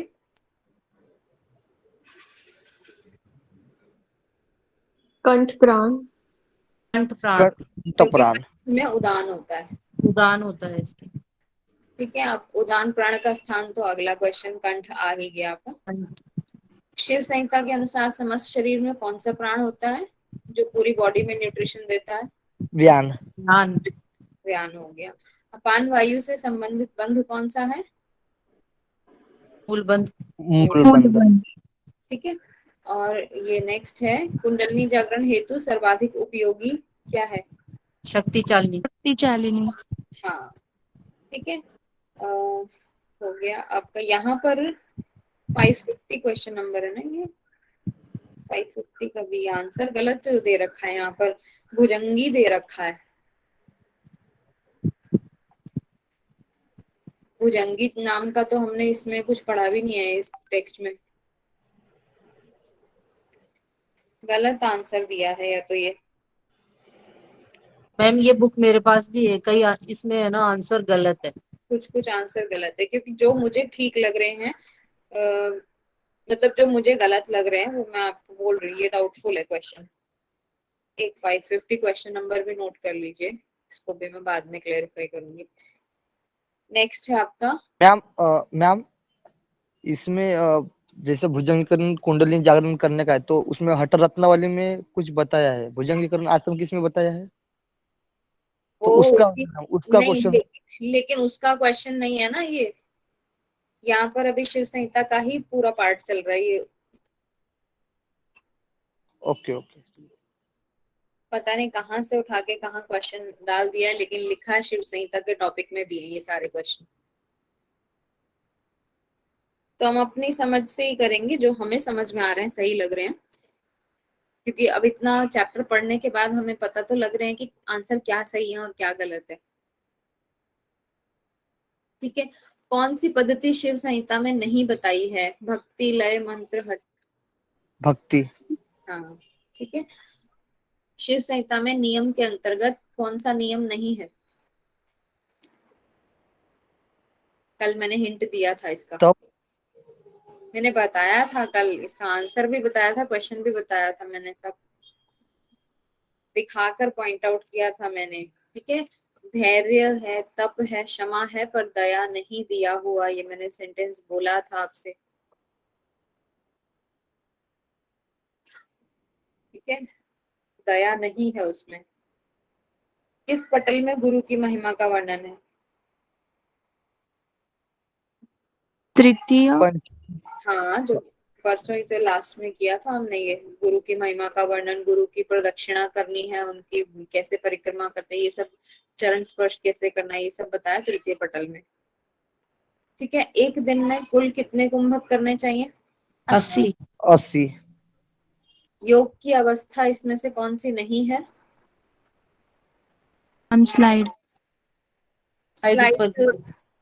प्रेरणा जी स्लाइड कर दीजिए ऊपर, मैं बता देती हूँ ऑप्शन। परिणत। हाँ, परिणत। परिणत अवस्था।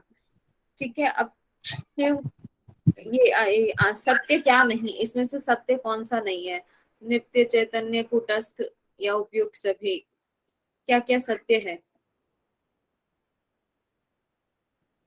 सभी। सभी। सत्य के लिए सभी बताया, मतलब ब्रह्म के लिए बताए थे ये सब, ब्रह्म ही तो एकमात्र सत्य है। शिव संहिता के अनुसार कुंभक का अभ्यास एक दिन में कितना 4। करना है? 4। ठीक है, कुंभक का अभ्यास निम्न समय पर करना है। अब कौन कौन से समय पे सभी। बताइए? सभी। नाड़ी शुद्धि का फल इसमें से कौन सा नहीं है? जर्जरता। जर्जरता। हाँ, 560 क्वेश्चन। कुंभक का अभ्यास करने से योगी क्या नहीं होता?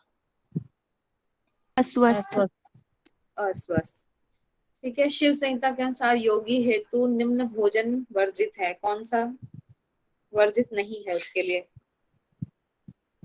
मधुर। मधुर। मधुर। ठीक है, शिव संहिता के अनुसार योगी हेतु वर्जित नहीं है, क्या क्या उसको वर्जित नहीं बताया? अनुशासन। आपने आंसर क्या मैच कर रखे हैं क्या ऑलरेडी पहले से? नहीं मैम, ये बाकी तीनों तो वर्जित ही है ना, अति भ्रमण हो गया, बाकी तेय है, हिंसा, ये तो सब वर्जित है। वर्जित नहीं है पूछा है तो वो अनुशासन ही होगा फिर। ठीक है, औरों को भी मौका दीजिए बोलने का। जी शिव बिल्कुल। संहिता के अनुसार योगी हेतु वर्जित क्या है? D option. हाँ, डी ऑप्शन है, सभी उसके लिए वर्जित है। शिव संहिता के अनुसार योगी को क्या त्याग करना चाहिए? सभी। सभी आ जाएगा। अच्छा, योगी को भोजन में नहीं इसमें क्या लेना चाहिए? स्लाइड को ऊपर कीजिए। सभी। प्रेरणा जी थोड़ा सभी। ध्यान दीजिए ना स्लाइड्स को। ठीक है, सभी आ जाएगा आंसर। और योगी को भोजन में क्या लेना चाहिए? ये तो हो गया ना, ये हो गया ना क्वेश्चन 565।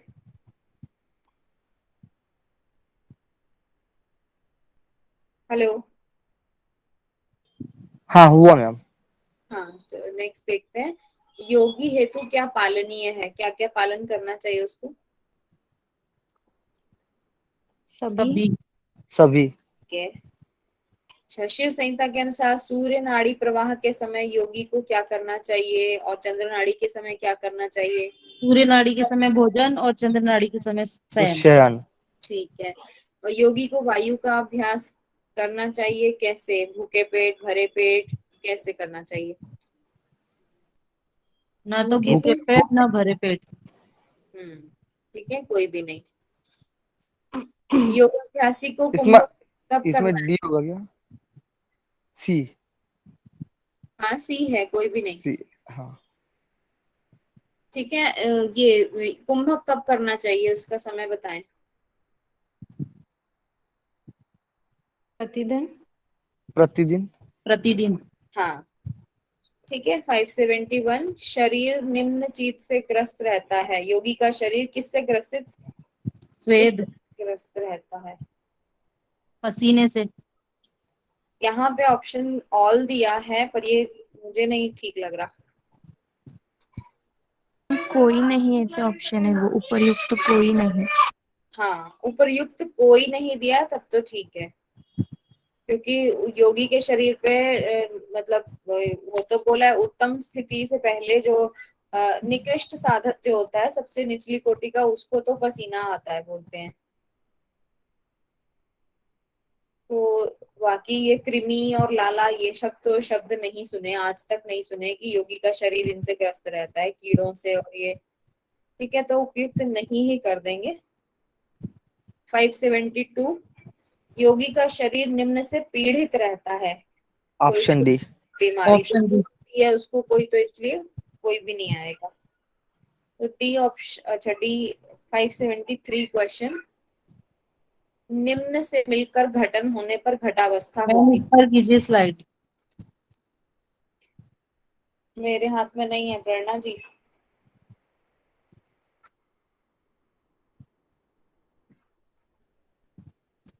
हो गया।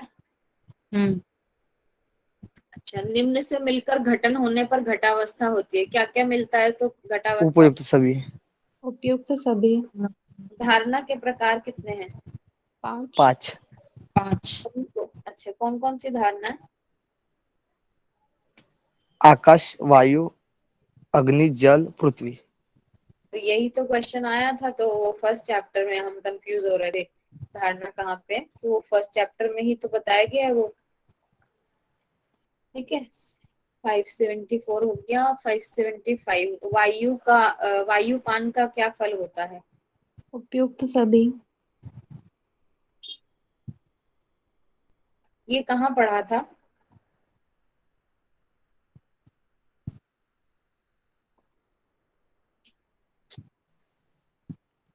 ये वायुपान यानी प्राणायाम का अभ्यास में। मैं तभी तो पूछ रही हूँ आपसे, ये हमने कहाँ पढ़ा था कॉन्सेप्ट? प्राणायाम के अभ्यास में। शायद, एक सेकंड मैं देख के बताती हूँ। जिसको हमने, जो पैराग्राफ हमने छोड़ा था कहीं, उसमें से तो नहीं है ये।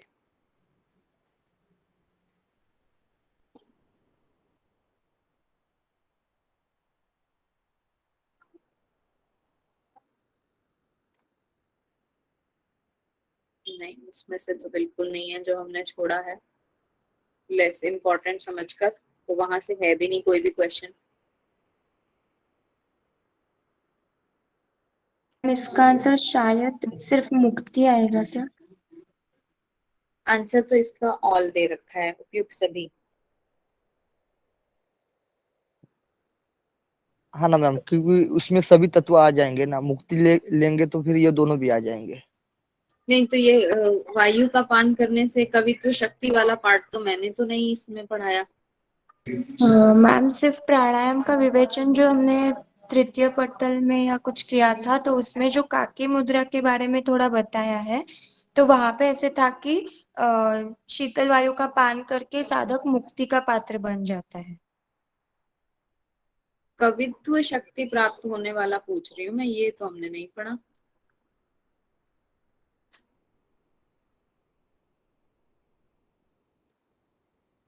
पता नहीं मैम। दूर श्रुति, दूर दृष्टि तो दिया है काकी मुद्रा से, लेकिन ये तो फिर आंसर ऑल लगाने के लिए हमें कवित्व वाला मुझे तो नहीं मिल रहा है, मैंने तो नहीं पढ़ाया और ना मैंने पढ़ा है ये, फिर भी ढूंढ कर बताएंगे, देखेंगे इसको। ठीक है, 576 शिव संहिता के अनुसार प्राण साधना से योगी क्या अनुभव करता है?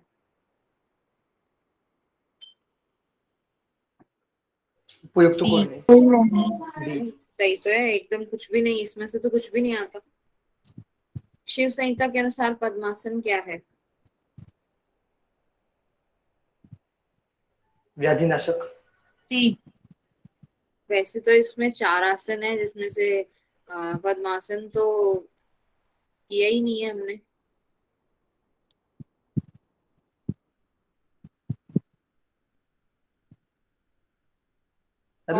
मैडम वन आएगा ना ये व्याधिनाशक? कौन कौन से आसन किए हैं इसमें? 4 आसन हमने। मैम पद्मासन उग्रासन, है तो स्वस्तिकासन, उसमें पद्मासन, सिद्धासन।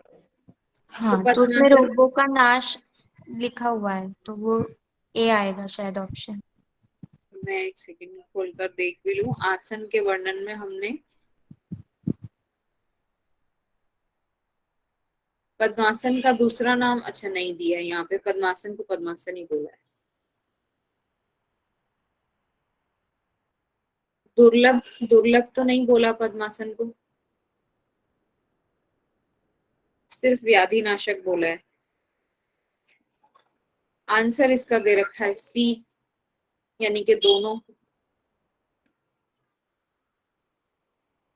इसमें ऐसा होगा मैम, दुर्लभता को भी दूर करता है और व्याधि दुर्लभ का नाश करता है। पद्मासन के लिए दुर्लभ शब्द हमने हठ रत्नावली में पढ़ा है, इसमें तो दिया ही नहीं है। इसमें तो सभी रोगों का नाश और प्राण का संभव हो जाना है, ऐसा बोला है इसमें। दुर्लभ इसमें दिया नहीं है, फिर भी आंसर यहाँ पर दुर्लभ मतलब दोनों पे टिक किया हुआ है। दुर्लभ शब्द हठ रत्नावली में है पद्मासन के लिए। शिव संहिता के अनुसार पद्मासन में वायुपान द्वारा योगी क्या हो जाता है? पीछे भी अभी वही पढ़ा था, वायुपान से तो वहां पर कवित्व शक्ति प्राप्त हो जाती है, ये सब दिया है। अब दोबारा से वायुपान का क्वेश्चन दे दिया यहाँ पर। वायुपान, पद्मासन में वायुपान करने वाला मुक्त हो जाता है।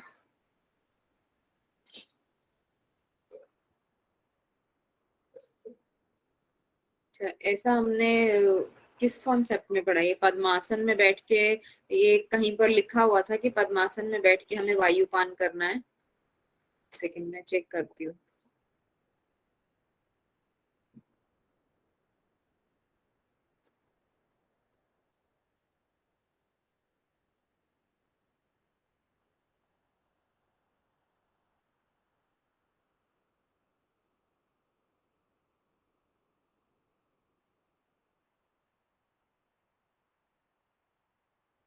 फिर दोबारा से यहाँ पर वही वाला पार्ट दिया हुआ है, कवि हो जाता है, मुक्त हो जाता है, सिद्धहस्त हो जाता है, दूरदर्शी हो जाता है। तो ये मुझे थोड़ा सा ये क्वेश्चन डाउटफुल लग रहा है, मैं इसको और श्लोक के माध्यम से एक बार दोबारा करवा दूंगी। ठीक है, कल कराती हूँ मैं इसको, कि मैं अगर बुक खोल के देखूंगी डिटेल में अगर कहाँ पर है, क्योंकि बार बार ये पीछे भी वायुपान के लिए वो कवित्व शक्ति आया, इसमें भी कवि शक्ति आया, और इसका आंसर यहाँ पे दे रखा है, यहाँ पर पद्मासन में वायुपान करने से मुक्त हो जाता है। कुछ कुछ क्वेश्चन भी इसमें गलत गलत भी बना रखे हैं। ठीक है, शिव संहिता के अनुसार निम्न में से अग्निवर्धक आसन कौन सा है? ये तो कराया था कल, बहुत आसान है। हाँ, उग्रासन, जिसको पश्चिमोत्तानासन कहते हैं, जिसके लिए बोला जाता है कि इससे अग्नि प्रदीप्त होती है। ठीक है, डी है, शिव संहिता के अनुसार कौन से आसन को सुखासन भी बोला जाता है?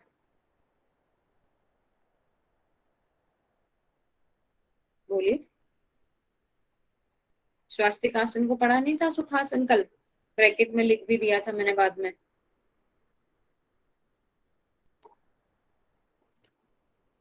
भूल गए? ठीक है, स्वास्तिक आसन को बोलते हैं सुखासन। शिव संहिता के अनुसार योनि मुद्रा का अभ्यास करके निम्न व्यक्ति भी मुक्त हो जाता है। कैसा व्यक्ति मुक्त हो जाता है? उपयुक्त सभी। उपयुक्त सभी। बोला था कि किसी भी तरह का पापी व्यक्ति भी हो तो वो भी इसका अभ्यास करे तो मतलब वो उसको कोई पाप नहीं लगेगा, पाप का भागी नहीं बनेगा। अच्छा, योगाभ्यास का फल इसमें से क्या नहीं है? भोग प्रवृत्ति। भोग प्रवृत्ति। हाँ, योनि मुद्रा का ज्ञान देना चाहिए, कब देना चाहिए, किसको देना चाहिए? केवल सुपात्र को। सुपात्र को। अच्छा, महामुद्रा का फल क्या है? आज ही पढ़ा है, रिवाइज किया है, मतलब सभी सभी आएगा। ठीक है। 585 महावेद के बिना क्या निष्फल हो जाता है? महामुद्रा और महाबंध। महामुद्रा महाबंध। मुद्रा को दिन में 4 बार करने से साधक 6 मास में किसको मृत्यु जीत लेता है? किसमें? महावेद। मैम स्लाइड सब में है ना, तीनों के बारे में एक कॉमन लाइन है। मैम स्लाइड नहीं दिख रही मैम, चेंज नहीं हुई है। बोलिए आप ही प्रेरणा जी को। प्रेरणा मैम,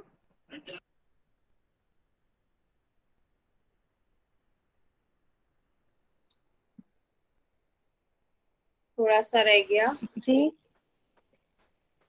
स्लाइड पर ध्यान दीजिए थोड़ा। मैं तो चेंज कर रही हूँ, नहीं हो रही, आप लोग को दिखाई नहीं दे रही, चेंज नहीं हो रही। हाँ मैम नेट का कुछ प्रॉब्लम होगा, अभी तो दिख ही नहीं रही है स्लाइड। आप बताइएगा जस्ट ना।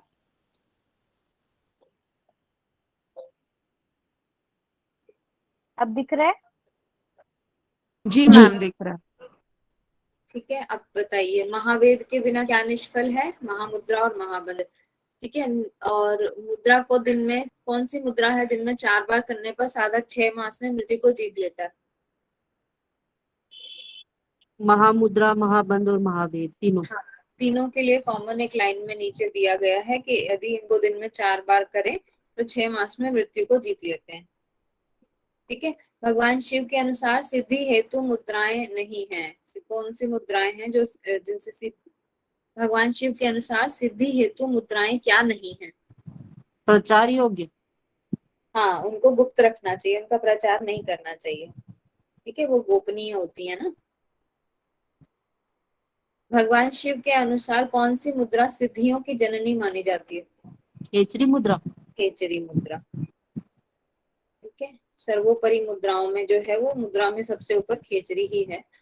शिव के अनुसार जालंधर बंध देवताओं हेतु भी क्या है? दुर्लभ। दुर्लभ होता है उनके लिए भी। ठीक है, मूल बंध द्वारा किसका नाश होता है? C option. हाँ, जरा मृत्यु दोनों का। मुद्राओं का अभ्यास निम्न स्थान पर होना चाहिए। C option. हाँ, वहां पर लोग भी नहीं होने। जो भी आंसर है वो भी बता दीजिए नूरा जी, क्योंकि हमारे यहाँ पे स्लाइड मूव नहीं हो रही है। जन शून्य अभी हो और गई। गोपनीय, ये 2 ऑप्शन है। हाँ अभी हो गई ठीक है। शिव संहिता के अनुसार उड़ियान बंध से निम्न का नाश होता है। मृत्यु रोग सभी का। सभी। का हो जाएगा। हाँ, 593 मुद्रा के अभ्यास से, कौन सी मुद्रा के अभ्यास से गृहस्थ रहकर भी वह अभ्यासी योगी होता है? वज्रोली।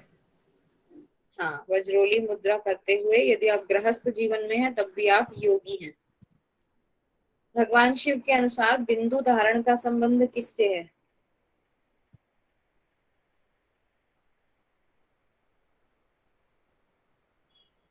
तंत्र तंत्र योग से है क्या? तंत्र योग से नहीं, ये क्लियर नहीं है आंसर यहाँ पर। 594 का सी आंसर दिया शांकर योग, और मैंने शांकर योग इसमें नहीं पढ़ा। ठीक है, फिर क्या होगा मैम इसका ऑप्शन? नहीं दिया हुआ यहाँ पे, सही नहीं है। तो बिंदु और हमने रज और वीर्य, बिंदु और मैम ऐसा हो सकता है क्या मैम कि मतलब जो शिव है उनके योग के अनुसार, मतलब शांकर योग है तो फिर मतलब जो चतुर्विध योग पढ़ा है ना, ना तो इसमें तंत्र योग पढ़ा है, ना तो इसमें तो शांकर उनके योग। मतलब उनमें सभी आ जाएंगे मैम, शांकर योग डालेंगे तो? ऐसा शब्द तो इसमें नहीं दिया हुआ। नहीं मतलब शांकर योग जब क्लिक करेंगे तो इसमें सभी चीज आएंगे, आ जाएंगे ना, मतलब उन्होंने 4 दिए है ना योग, तो उससे भी निर्धारण हम कर सकते हैं ना। नहीं, ऐसा कुछ योग का नाम होता तो उसमें मेंशन होता, चतुर्विध योग ही इसमें बताया गया है। शांकर योग आपको कहीं मिले तो मुझे जरूर स्क्रीनशॉट शेयर कीजिएगा। नहीं मैम, मैं उसका अर्थ ऐसे पकड़ा कि शांकर योग यानी शंकर यानी शिव, शिव ने दिया है योग, वो बात ऐसा तो बता। मुझे भी समझ में आ रही है देखकर कि भाई शंकर का योग है, तो आप शंकर योग से रिलेट करके लिख सकते हैं। आप नहीं कुछ समझ में आएगा तो आप ऑप्शन में जरूर एग्जाम में ऐसा ही करके आएंगे, लेकिन आपको थोड़ा दिमाग से सोचें तो हमें तंत्र योग और शंकर योग का हमने इसमें पढ़ा ही नहीं है कॉन्सेप्ट। जी मैम, बिल्कुल मैम। ठीक है, इसलिए मेरी तरफ से ये क्वेश्चन गलत है। बाकी एक बार दोबारा इसको देख लेंगे कहाँ से इसका आंसर मिलता है, कंफर्म करके बाद में बताऊंगी। 595 शिव के अनुसार वज्रोली का भेद क्या क्या है? दोनों। सी सहजोली और ऑप्शन, अमरोली। दोनों। और इनमें से किस किस को गुप्त रखना चाहिए? तीनों को भी। सहजोली, अमरोली और वज्रोली, तीनों को। है ना, तीनों को। अच्छा, ये अगला क्वेश्चन भी थोड़ा सा ऐसा ही कंफ्यूजन वाला है। शिव के अनुसार उन्हें ईशित्व किससे प्राप्त हुआ? बिंदु धारण से यहाँ पे आंसर दिया है, उनको ईशित्व प्राप्त हुआ।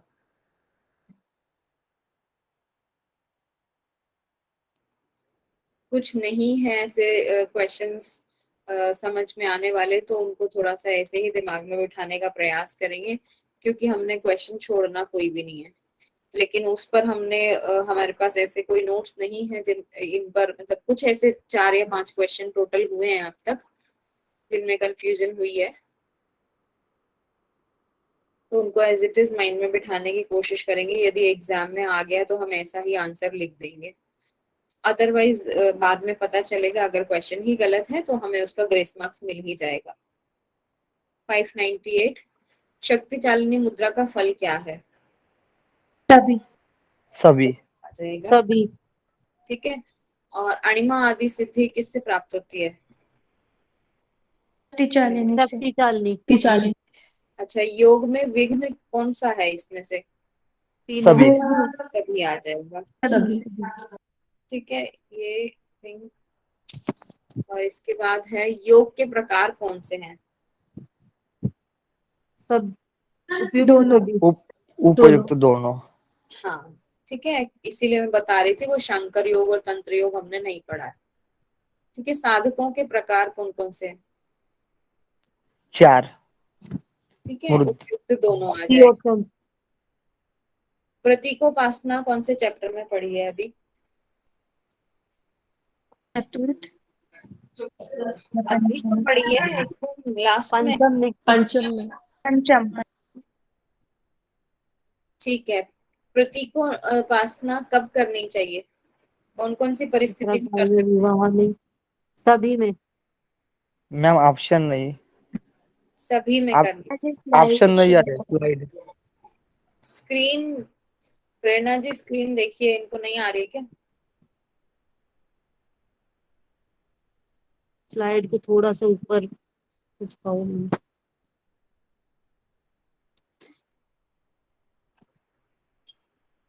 जी।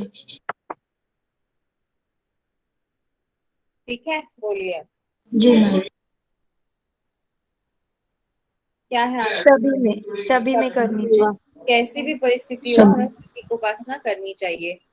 अच्छा, प्रतीकोपासना का फल क्या है? उपयुक्त दोनों। दोनों। करेक्ट है। श्रेष्ठ क्या है, कौन सा आसन है? सिद्धासन। सिद्धासन। मैम उसे ही सुखासन भी, नहीं स्वस्तिकासन को बोला है, सिद्धासन। सिद्धासन। कंफ्यूज नहीं होइए। मुद्रा कौन सी है सर्वश्रेष्ठ? लय कौन सा है सर्वश्रेष्ठ? खिचड़ी, नाद। श्री और नाद। ठीक है। हर समय किसका ध्यान करते रहना चाहिए शिव के अनुसार? ऑप्शन दीजिए मैम। ऑप्शन नहीं दिखाई दे रहा? No ma'am. No ma'am. Vishnu, शून्य, पार्वती, गणेश। शून्य नहीं, शून्य। हाँ। शून्य दिया है, पर हमने ऐसा नहीं पढ़ा था। ठीक है, तो शून्य का मतलब हमें एकांत में ध्यान करना है, विष्णु पर ध्यान नहीं करना है, पार्वती पर नहीं करना है, गणेश पर नहीं करना है। आंसर जो बच रहा है शेष वो शून्य ही बच रहा है। ठीक है, कभी कभी एलिमिनेशन मेथड से भी क्वेश्चन करने पड़ते हैं। तो भगवान शिव के अनुसार मुख्य नाड़ियां कितनी हैं, ये क्वेश्चन 14 आधा। पहले ये क्वेश्चन गलत था, ये दोबारा रिपीट हो गया, यहाँ पर ये सही हो गया है। 611 क्वेश्चन, त्रिपुर भैरवी किसको बोला है? उपयुक्त सभी। सभी हो गया। मूलाधार चक्र में ध्यान से किसमें वृद्धि होती है? सभी सभी हो जाएगा। भगवान शिव के अनुसार स्वाधिष्ठान चक्र का कौन सा फल नहीं बताया है? बी ऑप्शन जर्जरता। बिल्कुल, क्योंकि ये नेगेटिव है। इसके बाद 614 मणिपुर चक्र पर ध्यान का क्या फल मिलता है? उपयुक्त सभी आ गए। अनाहत चक्र पर ध्यान से साधक को क्या नहीं होता? त्रिकालज्ञ और अनविज्ञ, अप्रतिम, आकाश गमन के योग्य, क्या नहीं होता इनमें से? वो अप्रतिम तो होता है, तीनों कालों का भी ज्ञान हो जाता बी है। ऑप्शन। हाँ, अनभिज्ञ नहीं होता। ठीक है, विज्ञ होगा ना, ज्ञान आएगा, अनभिज्ञ थोड़ी होगा। थोड़ा थोड़ा संस्कृत के शब्दों को फोकस करके समझने की कोशिश कीजिए, आंसर हो जाएगा अपने आप। भगवान शिव के अनुसार विशुद्धि चक्र पर ध्यान करने से क्या होता है?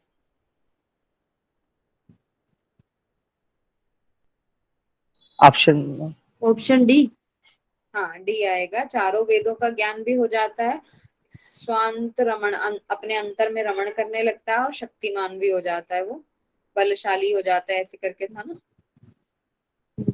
शिव के अनुसार किस चक्र पर ध्यान से परम सिद्धि होती है? आज्ञा। आज्ञा चक्र। आज्ञा। ठीक है, कौन से चक्र पर ध्यान से योगी राजयोग का अधिकारी हो जाता है? सहस्त्रार, ये अलग था, हमने अलग से पढ़ा था ना सहस्त्रार। 619 शिव के अनुसार जीव और ब्रह्म के एकाकार होने की कौन सी अवस्था है? योग। हाँ, तो हमने नहीं पढ़ा है यहाँ पर, इसमें यहाँ पर आंसर जो दिया है वो हंस दिया है। ए ऑप्शन होगा मैम इसका। हाँ, तो कैसे होगा लेकिन? मैं मैम पूछ रही योग हूँ आपसे कि ए होगा क्या? हंस को तो ओम से दर्शाया ना मैम। हमने तो इस बुक में तो नहीं पढ़ा ना। मैटर क्या करता है कि हमने किस बुक में कौन से शब्द पढ़े हैं, यही तो हमें दिमाग में बिठाने हैं। तो फिर इसका आंसर योग होगा ना मैम। आंसर इसका गलत क्वेश्चन दिया हुआ, हंस तो नहीं आंसर आएगा, मतलब या तो आंसर गलत दिया हुआ है। मैम आप देख लेना आप एक बार। जीव और ब्रह्म की एकता तो हमने योग ही पढ़ी है। ठीक है,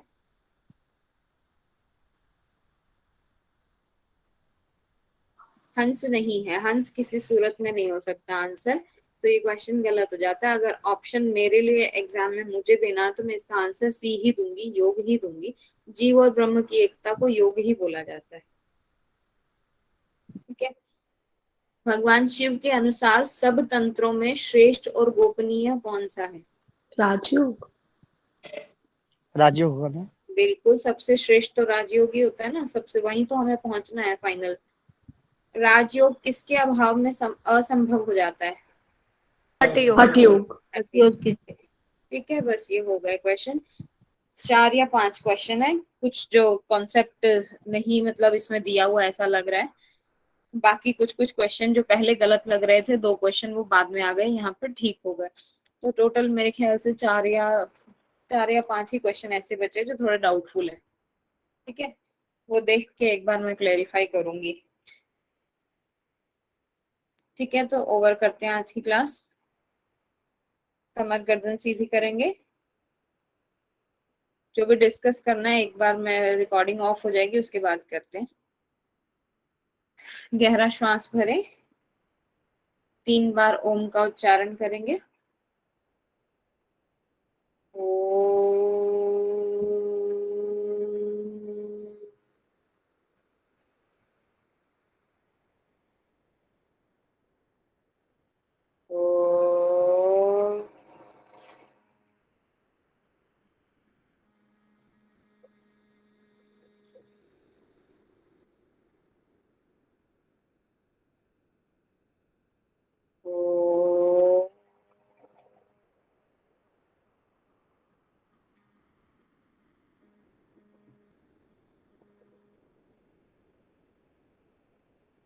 शांतिः शांतिः शांतिः।